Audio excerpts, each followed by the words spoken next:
vraiment le mot que j'ai ce matin, c'est reconnaissant. Amen. Soyons reconnaissants. Soyons reconnaissants pour toutes choses. Reconnaissants pour chaque bénédiction que nous avons et puis parfois pour chaque difficulté. Parce que Dieu est avec nous. Amen. Merci Seigneur.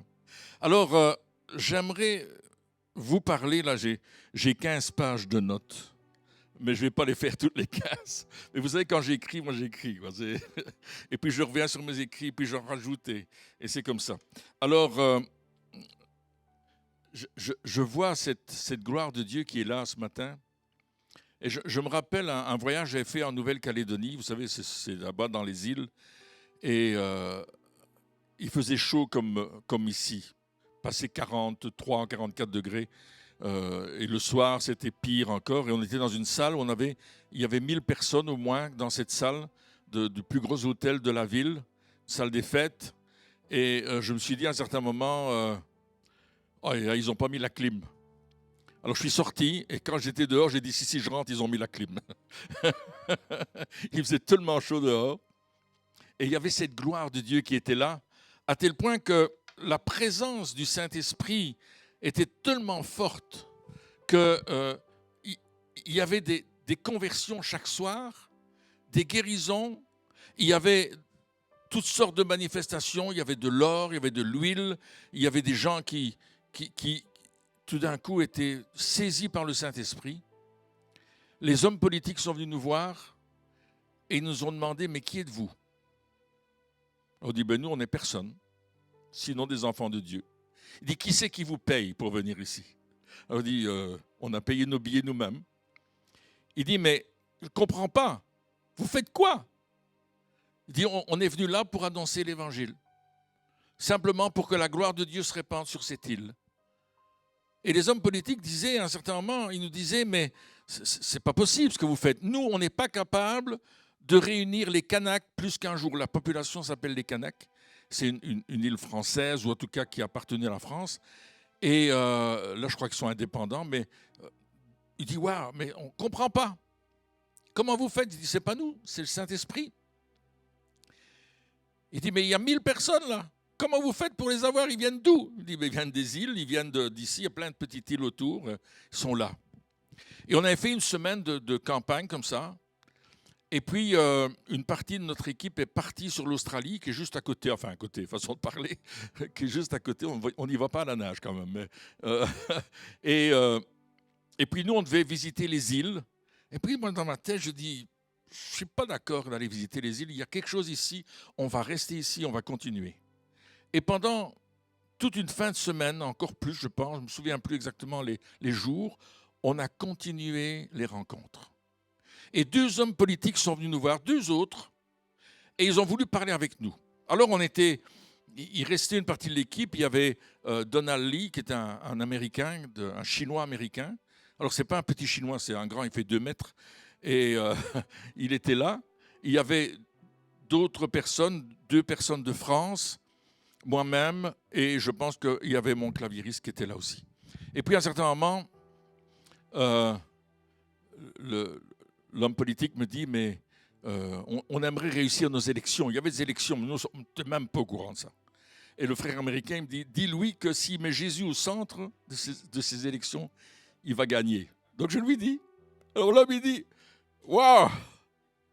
Il dit, c'est trop fort. Il dit, mais moi, je suis chrétien, mais je ne pratique pas. Je dis, oui, c'est comme moi, je suis tennisman et je ne joue pas au tennis. Il me dit, ok. Et puis voilà que les paroles de connaissance arrivent pour parler sur la vie de ces 2 hommes. Et là, ils sont surpris. Il dit, mais comment vous connaissez notre passé? Comment vous connaissez ce qu'on a vécu dans notre enfance? Comment vous savez ces choses? Je dis, mais nous, on ne sait pas ces choses. Mais le Saint-Esprit nous dit, c'est là qu'il faut intervenir dans votre vie. Vous avez vécu telle chose. Et je me souviens exactement ce que je leur ai dit. Il y en avait un des 2 qui était malade. J'ai dit, si tu viens ce soir à la réunion, Dieu va te guérir. Et le soir, il était là. Il était là à la réunion. Et quand c'était l'appel à la conversion, il était devant avec tous ceux qui sont donnés au Seigneur.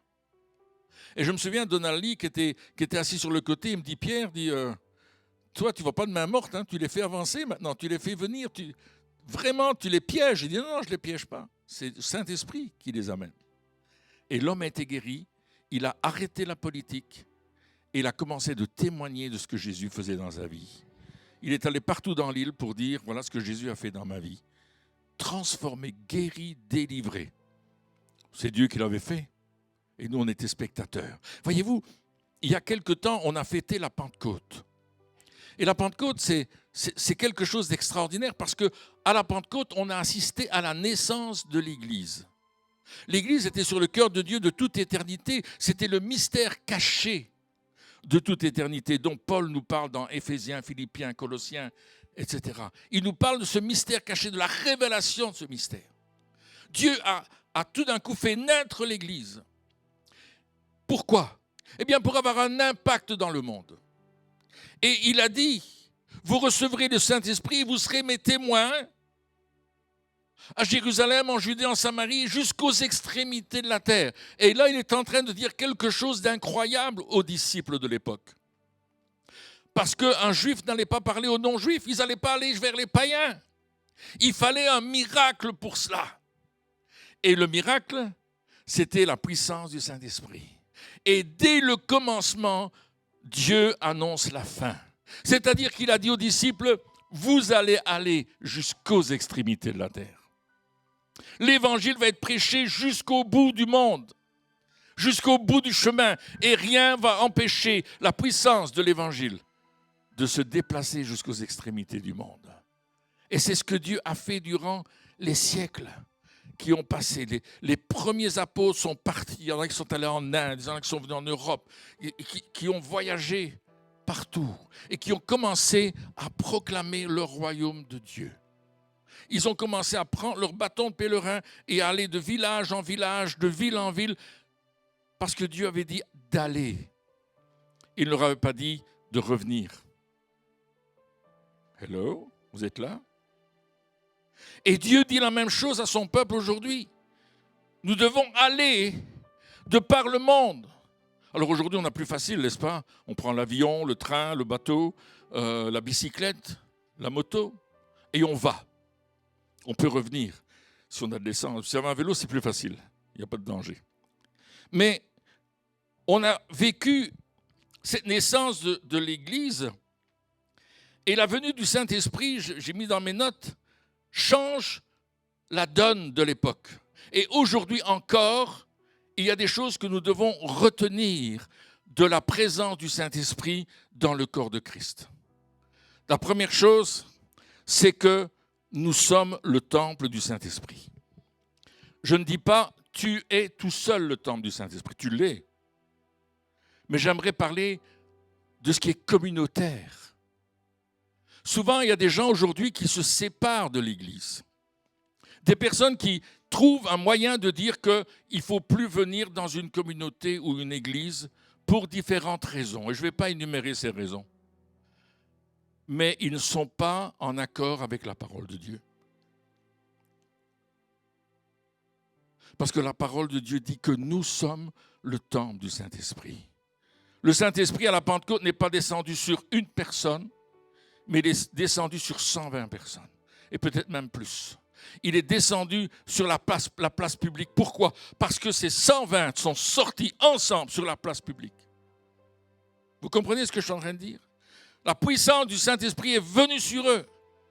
Et ils ont décidé d'avancer avec Dieu. Et l'Église est née. Et quand vous lisez les Actes des Apôtres, vous avez un aperçu extraordinaire de l'Église de Jésus-Christ. Nous sommes le temple du Saint-Esprit. Deuxièmement, il nous conduit en tant que fils et filles de Dieu. L'Esprit dit à notre esprit que nous sommes des enfants de Dieu. Alléluia.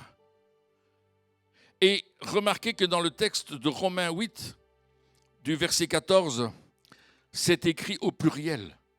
Il ne dit pas vous êtes fils et filles au singulier, mais il dit vous êtes fils et filles au pluriel.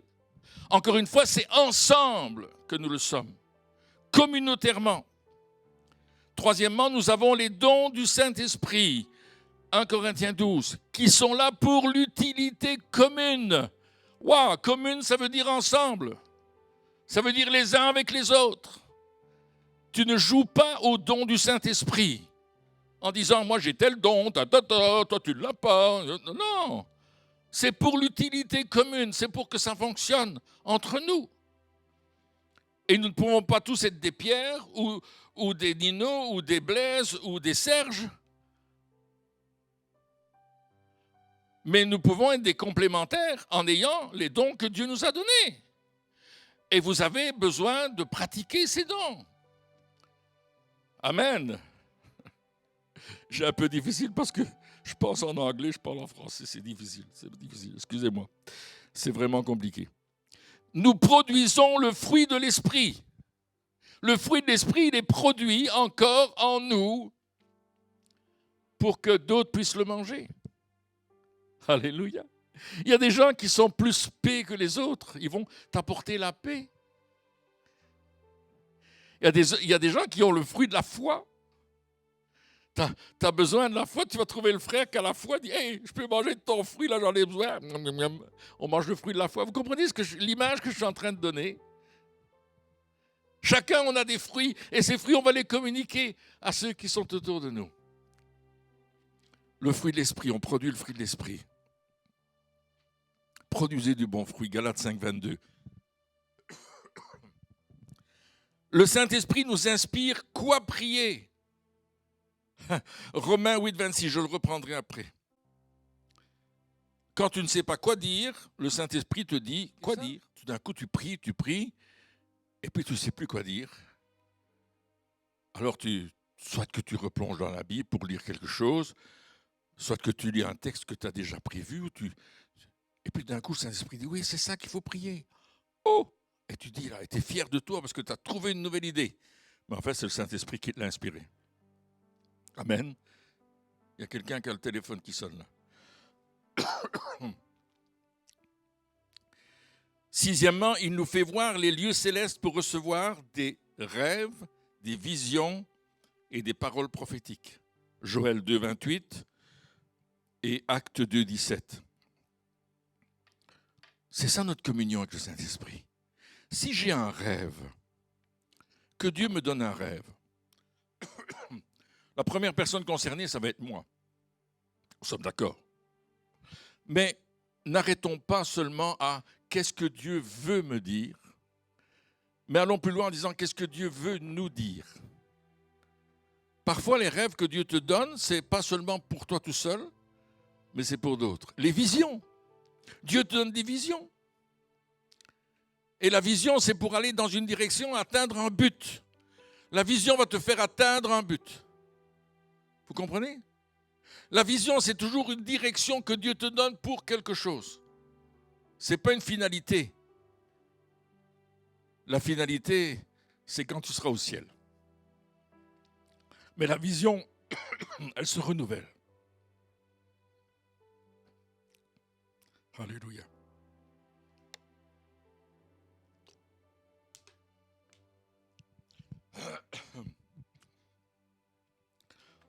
En 1974-75, Dieu m'a donné la vision des 5 ministères. Éphésiens 4, 11 et 12. Je limite à ça ce matin. Et je me souviens que j'étais en train de me former pour quelque chose de spécial. Et le formateur était en train de parler. Et tout d'un coup, je ne suis plus là. Mon corps est là, mais mon esprit est ailleurs. Et Dieu me parle. Il me dit, tu vas prier pour que ces 5 ministères dons soient effectifs sur la Belgique. Je dis, Seigneur, tu me demandes un truc là. J'ai dû chercher ce que la Bible disait sur ces ministères dons. J'ai dû travailler ces choses, j'ai dû lire des livres, j'ai dû m'enquérir de ce qui se vivait déjà.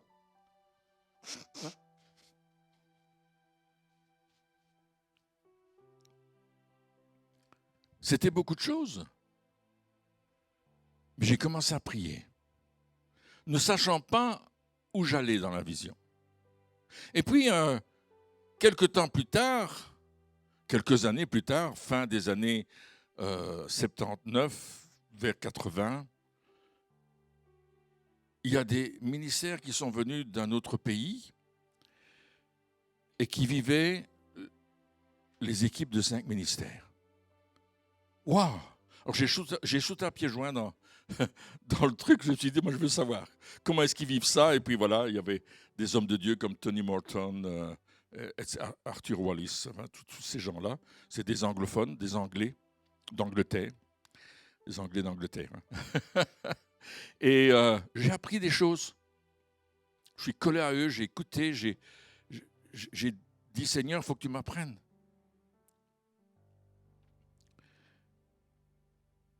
Et puis, des années plus tard, Dieu me dit, j'aimerais bien que tu implantes une église. Et moi, j'ai dit au Seigneur, non, moi, je suis pas un implanteur d'église, là. Je suis évangéliste, je vais annoncer l'évangile à gauche, à droite. Christine et moi, on allait chanter, on faisait des concerts, on faisait l'évangélisation dans les rues, etc. Il dit, si, c'est ce que je veux que tu fasses. Et là, c'était quand même un problème. Il a fallu le temps que je me décide de me mettre en marche dans cette vision-là. Et Dieu m'a dit, tu vois, tu vas implanter une église, mais avec la vision des 5 ministères. La complémentarité des gens qui travaillent ensemble. Waouh! Est-ce que les gens vont comprendre ça? Qu'une équipe peut faire quelque chose ensemble? On le comprend dans le séculier, n'est-ce pas? J'ai eu l'occasion de travailler dans le séculier et puis il fallait travailler en équipe. En équipe de chercheurs, on parlait de chercheurs, hein, de chercheurs à l'université de Louvain, des équipes de chercheurs dans différents endroits. Il fallait travailler ensemble pour que le travail soit coordonné. Mais dans l'église, souvent, on travaille tout seul. Et là, Dieu me dit, non, il faut travailler ensemble. Chacun a sa spécificité. Moi, je n'ai pas compris tout de suite ce que ça voulait dire. Et je suis toujours en train d'apprendre. Hein, donc, je ne suis pas arrivé au bout de mes peines. Mais c'était cela, des rêves, des visions et des prophéties. Dieu va nous parler.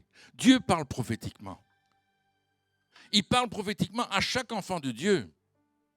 Nous pouvons tous prophétiser, dira l'apôtre Paul, mais nous ne sommes pas tous des prophètes.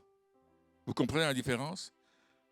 Il y a une différence entre prophétiser, on peut tous le faire. Vous pouvez parler de la part de Dieu. Mais vous n'êtes pas tous des prophètes établis par Dieu. Ça, c'est une autre dimension dans laquelle Dieu nous appelle. Ensuite, le 7e point, c'est qu'à travers la présence du Saint-Esprit, il y a les signes, les prodiges et les miracles au nom de Jésus. Et là, vous lisez Marc chapitre 16, Matthieu 10, etc. Voici les signes qui accompagneront ceux qui auront cru en mon nom. Vous connaissez le passage, n'est-ce pas? Matthieu chapitre 16, versets 17 à 20. Il y a quelque chose que Dieu veut faire à travers la personne du Saint-Esprit. Jésus a dit ceci, et c'est intéressant de le souligner, lorsque il est dans la synagogue de Nazareth et qu'il prend le livre d'Ésaïe et qu'il lit le chapitre 61, il dit « L'Esprit du Seigneur est sur moi parce qu'il m'a oint pour ». Et là, on voit qu'il y a l'onction. Mais quand l'onction est sur toi, il y a quelque chose qui va se passer. Tu vas aller et faire une action.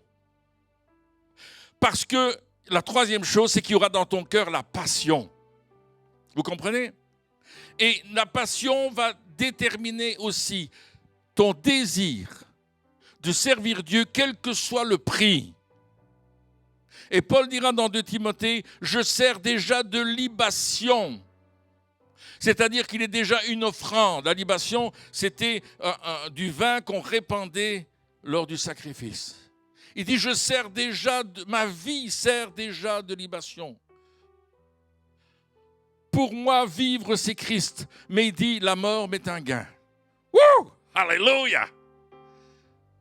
La dimension de l'onction de Dieu. La dimension de la présence du Saint-Esprit dans l'Église. Dieu nous appelle communément à vivre ces choses. Lorsque on lit les Actes des Apôtres, on entre dans la prière communautaire, la prière ensemble, la prière faite d'un commun accord. C'est ce qu'on voit dans le livre des Actes. Et Jésus l'a dit encore. Je vais prendre une parole de Jésus dans Matthieu 18, versets 19 à 20. Il dit, je vous dis encore que si deux d'entre vous s'accordent sur la terre pour demander une chose quelconque, elle lui sera accordée par mon Père qui est dans les cieux, car là où deux ou trois sont assemblés en mon nom, ou pour honorer mon nom, je suis au milieu d'eux. Et là, il y a cette prière communautaire en accord. Et le mot accord en grec, c'est le mot qui a donné symphonie en français. L'accord, c'est la symphonie, c'est quelque chose de beau. C'est quelque chose qui se fait avec un cœur ouvert. Alors, il y a la prière ensemble. On prend les actes un peu, on va lire quelques textes des actes, pour recevoir ce que le Père a promis. Acte 2, le jour de la Pentecôte, ils étaient tous ensemble dans le même lieu ou d'un même accord, selon la traduction, symphonio en grec, et nous connaissons qu'ils étaient en train de célébrer le Seigneur. C'est ça qu'ils étaient en train de faire. Et dans Acte 1, on revient en arrière, versets 14 et 15, tous d'un commun accord, persévérer dans la prière. Et avec les hommes, n'est-ce pas? Non, avec les femmes. Mesdames, entre nous soit dit, il y a plus de femmes dans l'Église que d'hommes. C'est vrai. Avec les femmes et Marie, mère de Jésus, et avec les frères de Jésus. En ce jour-là, Pierre se leva au milieu des frères, etc. Donc, et il dit qu'ils étaient environ 120. C'est pour ça qu'on parle des 120 dans la chambre haute. Et là, d'un même accord, ils vont attendre ce que le Père a promis. Et comment est-ce qu'on attend ce que le Père a promis? Quel type de prière est-ce qu'on doit faire? Quelle dimension on donne à notre prière? Eh bien, eux, ils célèbrent Dieu. Ils le remercient déjà pour ce qu'ils ont reçu et qu'ils vont recevoir. Mais ils l'ont déjà reçu par la foi. Si tu le demandes et que tu crois que tu l'as reçu, tu le verras s'accomplir. Et ils sont en train de dire, Seigneur, tu nous as promis. Ce que le Père a promis, on veut le recevoir. Ils ne savent pas encore ce que c'est. Ils n'ont jamais vécu le baptême dans le Saint-Esprit ou la présence du Saint-Esprit. Jamais ils ont vécu ça de leur vie. Mais ils s'attendent à quelque chose et la chose qu'ils vont recevoir est peut-être différente de ce qu'eux ont pensé avoir. Mais ils sont ensemble, ils célèbrent Dieu, ils louent le Seigneur. Ils le célèbrent. Peut-être qu'il y a quelqu'un qui a une parole prophétique, peut-être quelqu'un d'autre a une vision, je ne sais pas ce qui a pu se passer. Mais ensemble, ils étaient là. Les 120 d'un commun accord. On ne dit pas Pierre était devant tout le monde et il dirigeait la réunion. Non, ils étaient d'un commun accord. Ça veut dire qu'on doit bouger dans l'Église. Tu ne vas pas rester muet. Tu ne vas pas rester sur ta chaise en disant « Mais moi, je n'ai pas de ministère. Pierre, tu sais, toi, tu es un apôtre, mais moi, je n'ai pas de ministère. » Tu babelles. Comme on dit dans le Nord, tu sais toi. C'est pas vrai. On est tous appelés à servir Dieu. Oui, mais Pierre, moi, je ne suis pas prédicateur. Non, mais tu es un enfant de Dieu. L'Esprit de Dieu vit en toi. Alléluia. Est-ce que c'est vrai? On le chante. Quand l'Esprit de Dieu agite en moi, je chante comme David. Pom, pom, quand l'Esprit... Amen. Est-ce que c'est vrai? On le chante, mais alors il faut le vivre. Pas seulement le prophétiser. Il faut le vivre. The power of the Holy Spirit. La puissance du Saint-Esprit en nous. Ils sont ensemble parce qu'ils veulent recevoir ce que le Père a promis. Alléluia. Je me souviens, dans ma jeunesse, dans nos églises, il y avait les réunions d'attente du Saint-Esprit. On se mettait à genoux et on priait, Père, on veut recevoir le Saint-Esprit. Et on était ensemble avec le pasteur. Et il nous disait, allez, on va prier, on va louer le Seigneur. On chantait, on priait, on louait le Seigneur. Jusqu'à ce que l'Esprit se manifeste. Alléluia. Ouais, je ne suis pas tout jeune, hein? Qui est-ce qui arrive là? Ce que j'ai dit, je n'étais pas tout jeune, hein? Ils étaient tous d'un commun accord et ils persévéraient dans la prière. La prière d'assurance, 1 Jean chapitre 5, versets 14 à 15. L'assurance que Dieu va répondre à la prière. Nous avons auprès de lui cette assurance. Que si nous demandons quelque chose selon sa volonté, il nous écoute.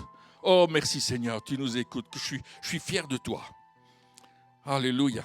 Et si nous savons qu'il nous écoute, quelque chose que nous demandions, nous savons que nous possédons la chose que nous lui avons demandée. Waouh! J'écoute Dieu et Dieu m'écoute. On a une conversation ensemble, l'un avec l'autre. Il y a une communication entre nous. Et j'ai cette assurance, l'assurance que Dieu me répond. Waouh!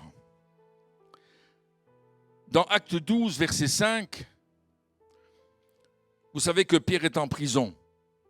Ils ont été en prison avant aussi, mais je vais prendre particulièrement celui-là. Et Pierre donc était gardé dans la prison. Et l'Église ne cessait d'adresser pour lui des prières à Dieu. Il y a une intercession. Ensemble, pas tout seul. Il ne cessait d'adresser.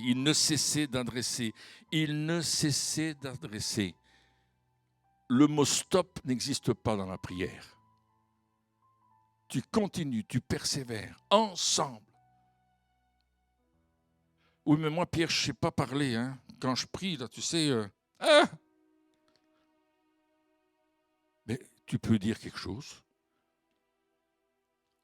Ce n'est pas la qualité de ta phrase qui est importante, c'est la qualité de ton cœur. Et c'est important de l'exprimer à haute voix parce que le diable, il n'aime pas quand on prie. Et il n'aime pas entendre nos prières. Vous comprenez? Il n'aime pas ça. Il dit quand le monde, quand l'Église prie, le diable tremble. On le verra un peu plus tard si Dieu nous permet d'aller jusque-là. Glory to God. Ils sont ensemble pour la formation de disciples. Actes chapitre 2, verset 42.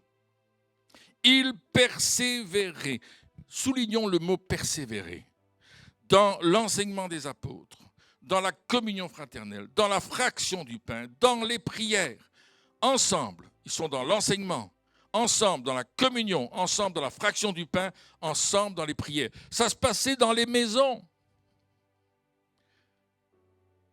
Il n'y avait pas un grand bâtiment où les 8000 personnes qui se sont converties à la Pentecôte, les 3000 d'un côté, puis le reste après, se réunissaient. Hein? Ce n'était pas une méga church.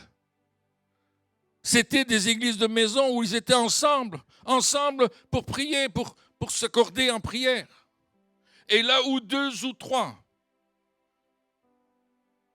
vous comprenez? Et persévérer dans l'enseignement. Pourquoi est-ce qu'ils persévéraient dans ces choses? Parce que le but que Jésus avait assigné à l'Église, c'était de faire des disciples. Pas simplement de faire des chrétiens, mais de faire des disciples. Et le disciple, qu'est-ce qu'il fait? Il se met en marche. Il imite son maître, et notre maître, c'est Jésus. Notre rabbi, c'est Jésus. On va le suivre, on va faire ce qu'il nous dit de faire, et on va le vivre, tout simplement. C'est pour ça qu'on va apprendre la parole de Dieu, pour ne pas être emmené à tout vent de doctrine. C'est pour ça que Dieu a mis dans l'Église des pasteurs, des prophètes, des enseignants, des apôtres, des évangélistes. C'est pour que le peuple soit solide, qu'il soit solide sur ses pieds. Pourquoi? Parce que la Bible nous dit que dans les derniers temps, il y aura de plus en plus de fausses doctrines.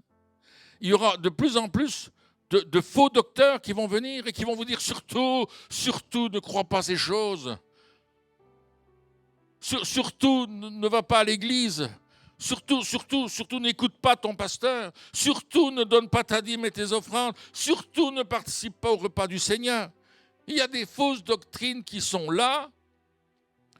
Et j'en ai entendu où les cheveux sont dressés sur ma tête. Parce que quand j'ai posé la question aux gens, d'où vient cette doctrine dans la Bible? ils étaient incapables de me donner une réponse. Mais moi, je pouvais leur donner la réponse d'où ça venait. C'était une fausse doctrine. Mais eux, ils disaient, mais non, on n'est pas... Non, c'est comme ça, c'est comme ça. Non, c'est pas comme ça. Tu vas me montrer où c'est écrit. C'est pas écrit. Alors si c'est pas écrit, c'est qu'il y a un problème. Fausse doctrine. Ensemble pour devenir un disciple. Ensemble pour annoncer la bonne nouvelle et renverser les forteresses et les dominations pour avoir une nouvelle assurance. C'est Acte 4 et on peut lire 23, 24 et puis 29, 31.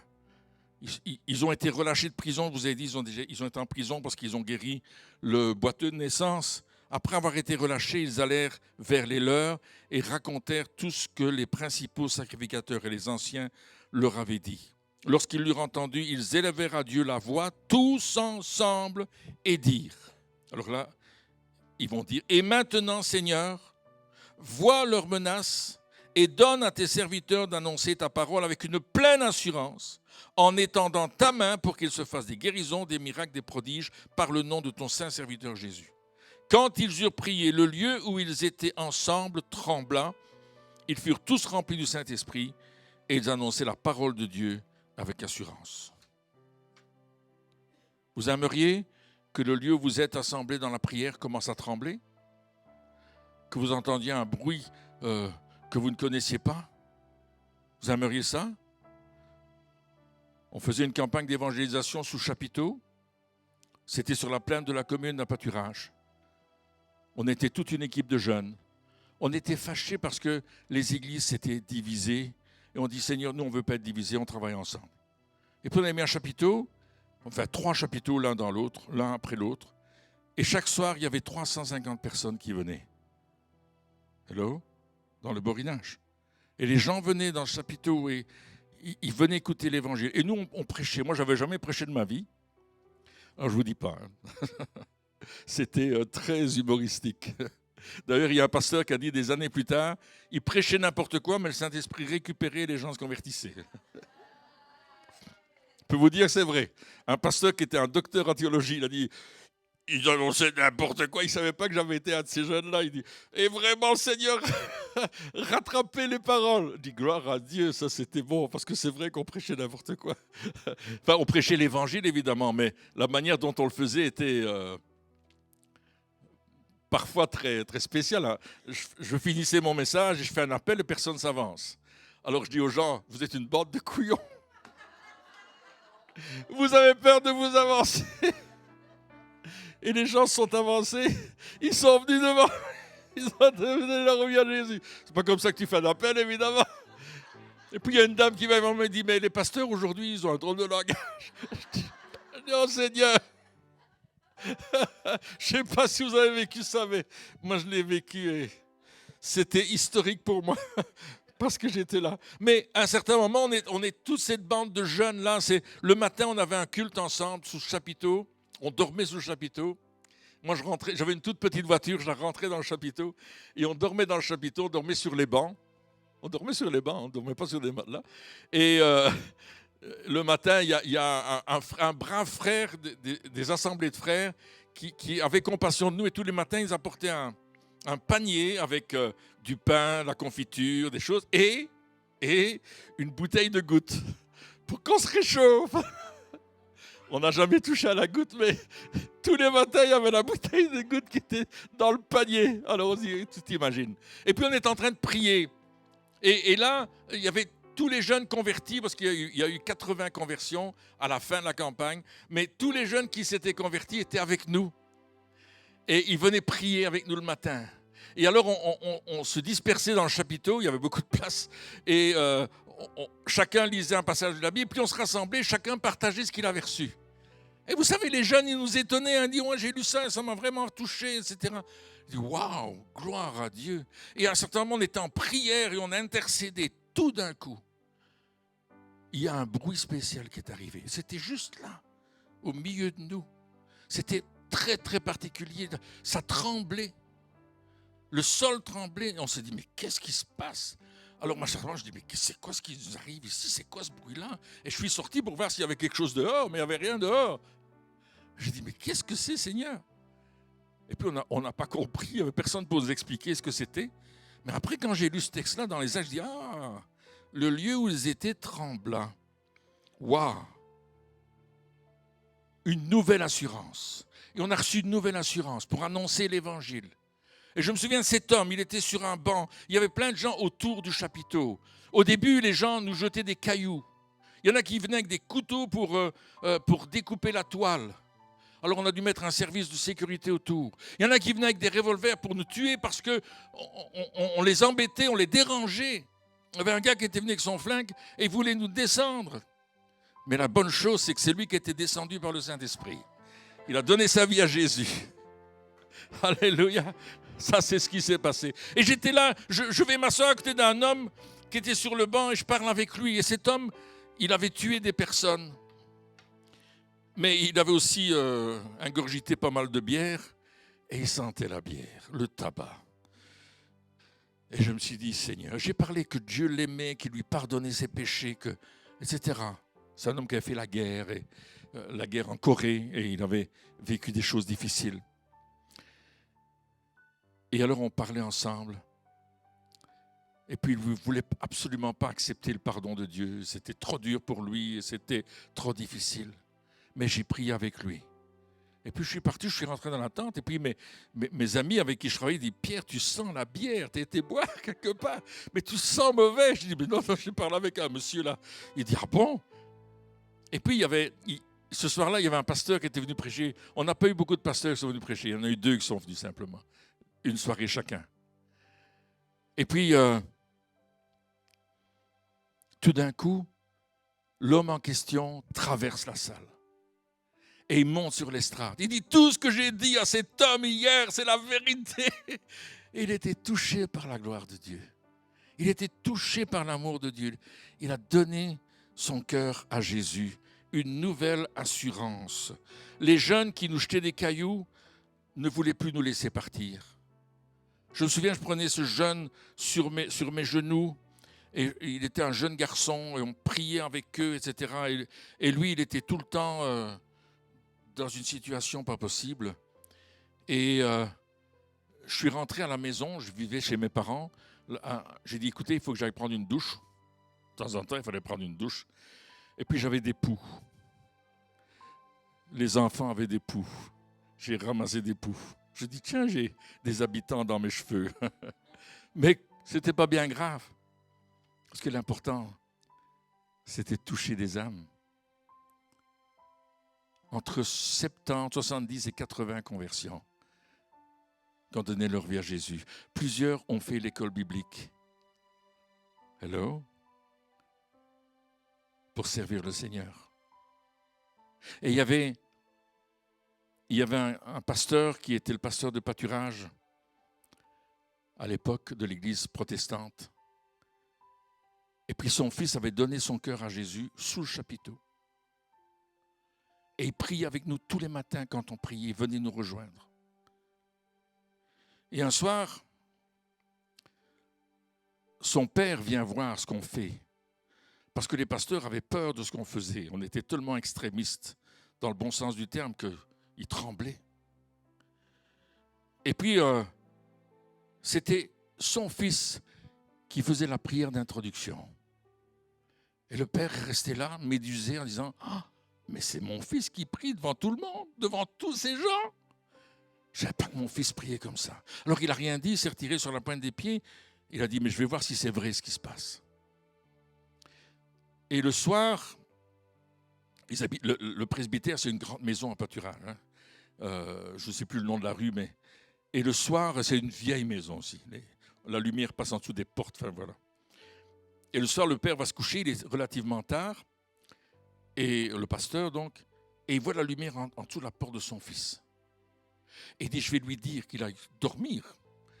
Et il ouvre la porte délicatement, et son fils est à genoux au pied du lit. Il est en train de prier, et il prie pour son père. La puissance du Saint-Esprit. La puissance des prières en commun, de la puissance de Dieu, ensemble pour démontrer le royaume. Acte 5, verset 12. Il nous dit « Beaucoup de miracles et de prodiges se faisaient au milieu du peuple par les mains des apôtres. Ils se tenaient tous ensemble au portique de Salomon. » Paul dira dans 1 Corinthiens 4, 20 « Car le royaume de Dieu ne consiste pas en parole, mais en puissance. » Alléluia. Dieu nous a donné ce dunamis, le pouvoir d'accomplir des miracles en son nom. C'est ça la signification du dunamis. Et nous avons tous reçu le dunamis de Dieu pour accomplir des signes, des prodiges et des miracles. Et nous sommes là ensemble aussi pour servir le Seigneur et faire sa volonté. Waouh! Et regardez, acte 13, au verset 1 et suivant. Il y avait dans l'église d'Antioche des prophètes, des docteurs, Barnabas, Siméon appelé Niger, Lucius de Cyrène, Manahem, qui avait été élevé avec Hérode le tétrarque et Saul. Pendant qu'ils servaient le Seigneur dans leur ministère et qu'ils jeûnaient, le Saint-Esprit a dit « Mettez-moi à part Barnabas et Saul pour l'œuvre à laquelle je les ai appelés. » Alors après avoir jeûné et prié, ils leur imposèrent les mains et les laissèrent partir. Ils vont être envoyés par le Saint-Esprit. Ils ne vont pas se mettre tout seuls en disant « ça y est, moi j'ai un ministère, je peux le faire ». Ils ont discerné quelque chose ensemble. Ils l'ont vu. Pourquoi? Parce qu'ils vivaient ensemble. Et tous ces hommes qui étaient là étaient d'origines différentes. Mais ils étaient ensemble. Et ensemble, ils ont reçu la parole de Dieu. Ensemble, ils ont reçu la direction du Saint-Esprit. Ensemble, ils ont connu ces choses. Alors, pourquoi je vous dis tout ça, et je vais arrêter ici, c'est que Dieu nous demande d'avoir des bonnes habitudes. Des bonnes habitudes dans la prière, ensemble. Des bonnes habitudes dans notre préparation. Quand vous venez au culte, ne sautez pas dans votre costume le dimanche matin ou dans votre robe pour les dames, bien qu'on puisse mettre une robe, nous aussi les hommes, si on s'habille à l'africaine. C'est vrai, Serge. N'est-ce pas? On ne vient pas simplement en disant « ça y est, je vais aller au culte ». Non, non, je vais me préparer. Peut-être la veille au soir, je vais prier, chercher la parole de Dieu, la face de Dieu. J'ai dit « Seigneur, je vais venir, mais je veux être ensemble avec mes frères et sœurs. Je ne veux pas que mes idées soient ailleurs. » Vous savez, parfois nos idées sont ailleurs. Je suis là, mais je ne suis pas là. Mes idées sont avec le film que j'ai vu hier soir, ou ils sont avec telle situation que je suis en train de vivre, ou ils sont avec mes enfants qui ne sont pas fidèles au Seigneur, ou avec ma famille qui vit des difficultés, ou avec ceci ou cela, avec ma voiture qui est en panne, ou avec... Je suis dans des difficultés. Mais j'ai dit non, je vais me préparer pour enlever tout ce qui me gêne d'être dans commun accord avec mes frères et sœurs. Et quand tu viens à la réunion de prière, tu te prépares. Tu ne dis pas, bon, allez, je vais à la réunion de prière. Non, non, prépare-toi dans ton cœur. Seigneur, je vais déposer tous mes fardeaux. Je veux abandonner tous mes combats. Je veux venir et je veux entendre ta voix. Je veux entendre ce qui va être enseigné. Je veux recevoir ce que tu as à me dire ce soir. Et ce que Dieu a à te dire, c'est toujours quelque chose qui va t'aider, te fortifier. Dieu ne te condamne pas, le diable te condamne. Dieu n'est pas en train de chercher la petite bête dans ta vie. Il veut simplement qu'on soit ensemble d'un commun accord pour recevoir la présence de Dieu. Alléluia. Amen. Et ensemble, on veut le faire. Amen. On va se lever, on va juste prier pour terminer. Jésus. Je t'adore, je te loue, je te célèbre. Oh Jésus, tu es mon tout, tu es ma vie, tu es en moi, mon seul secours. Oh Jésus, je veux te suivre, je veux t'aimer. Commence à lui dire ton amour. élève ta voix, qu'il y a un son qui sort de ta bouche. Pas simplement ta pensée, mais commence à lui dire « Oh Jésus, je t'aime ». Si tu veux le chanter, chante-le. « Oh Jésus, je t'adore. Tu es mon seul sauveur. Tu es le Seigneur de ma vie et je t'aime. Oh Jésus, tu as fait de moi ton enfant. Je suis le temple du Saint-Esprit. J'ai reçu les dons du Saint-Esprit. Oh Jésus, tu produis en moi le fruit de l'Esprit. Oh Jésus, tu changes ma vie. Oh Jésus, tu inspires mes prières. Oh Jésus, tu conduis mon chemin. Tu démontres ta puissance dans ma vie. Tu me donnes des rêves, des songes, des visions. Oh Jésus, tu me donnes une nouvelle force, une nouvelle assurance. Avec mes frères et sœurs, ensemble, nous sommes plus que vainqueurs. Ensemble, nous sommes plus forts que la mort. Ensemble, nous sommes plus forts que l'adversité.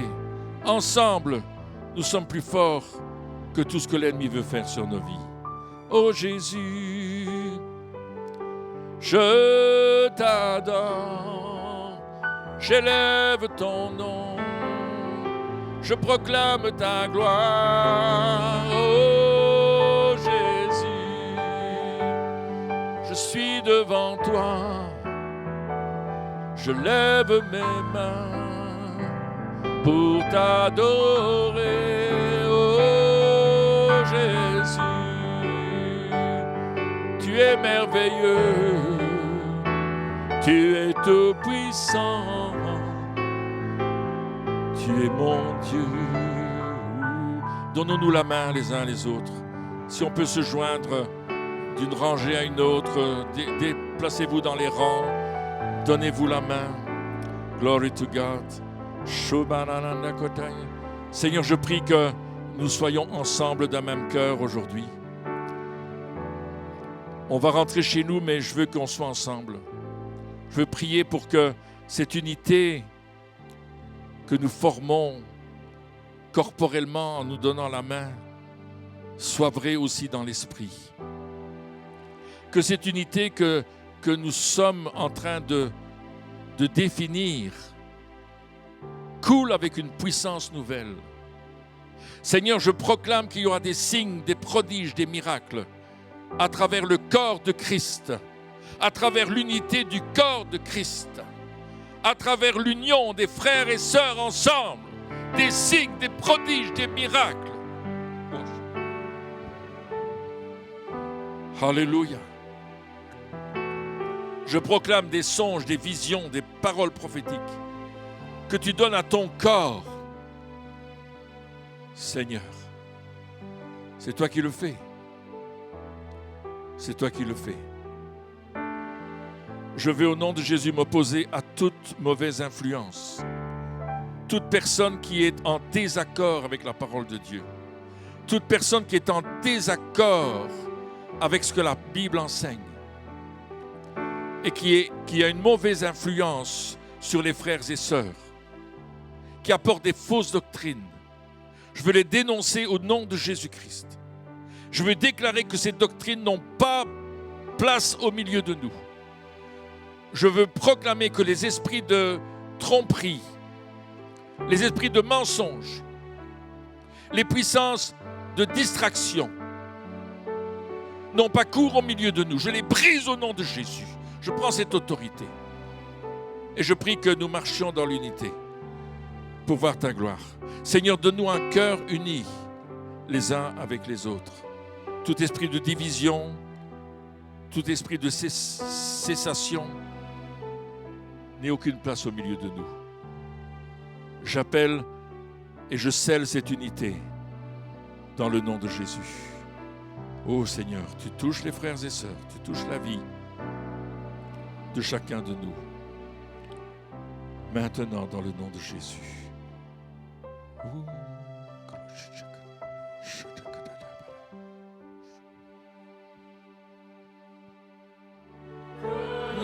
Nous par la main à Jésus verra, nous sommes dans un lien d'amour, nous sommes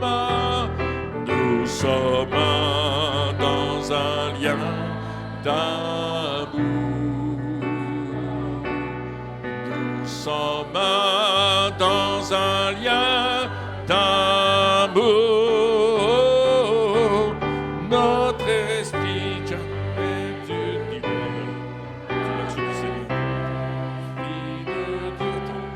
Nous sommes dans un lien d'amour.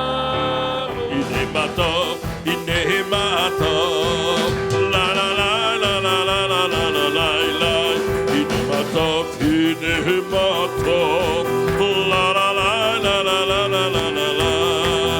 Inématov, Umanahim, Shevetarim Yara. Inématov, Umanahim, Shevetarim Yara. Inématov, Inématov, la la la la la la la la la la la. Inématov, Inématov, la la la la. Inématov, venez danser. Allez, venez. Inématov, Inématov, Inématov, Inématov, Inématov, la la la la la la la la la la la. Inématov, Inématov, la la la la la la la la la la la. Hey! Inématov, Umanahim, Shevetarim.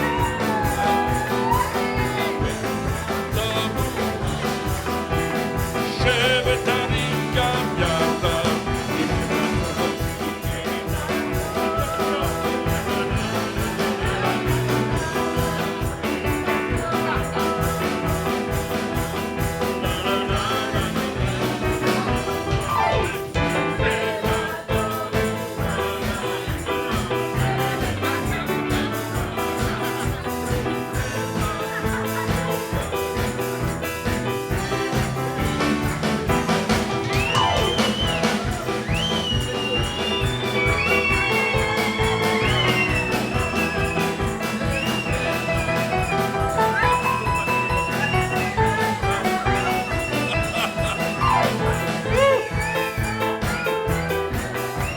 Shevetarim